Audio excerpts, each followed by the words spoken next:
Alain, propos d'un Normand. Assurément, oui, il y aura toujours une espèce de contradiction dans les paroles d'un ministre vraiment démocrate, qui aime d'un amour égal le droit et la loi. Il aime le droit. Le droit est autre chose que la force. Il n'est jamais si vivant, si visible, si vénérable qu'au moment même où il est écrasé par la force. J'ai le droit pour moi.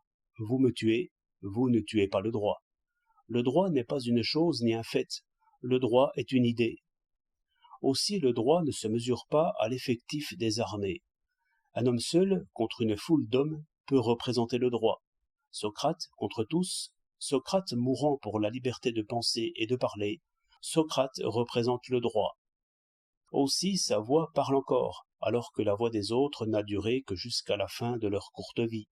Et cette voix de Socrate, le ministre doit l'entendre, s'il aime le droit et l'idéal. Il l'entend. Il est prêt à marcher seul, contre tous, pour le droit. Oui, mais il aime la loi aussi. Et qu'est-ce que la loi? C'est le droit? Peut-être, mais c'est d'abord la force. La loi est l'opinion du plus grand nombre. Il la faut suivre non parce qu'elle est droit, mais parce qu'elle est loi, afin que l'ordre règne.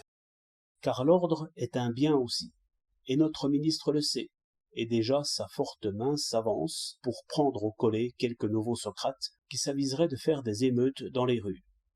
Ainsi l'ami du droit s'arme au nom de la force, au nom de la foule, et peut-être contre le droit d'un seul. Pourquoi? Parce que l'opinion du plus grand nombre, prise comme loi, est encore le meilleur moyen de garder la paix, tout en se rapprochant du droit, car il n'est pas vraisemblable que la violation du droit plaise au plus grand nombre.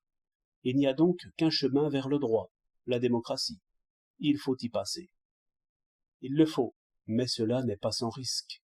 On craint, dans cette marche avec la foule, de meurtrir, de déchirer, d'écraser ce droit même que l'on poursuit.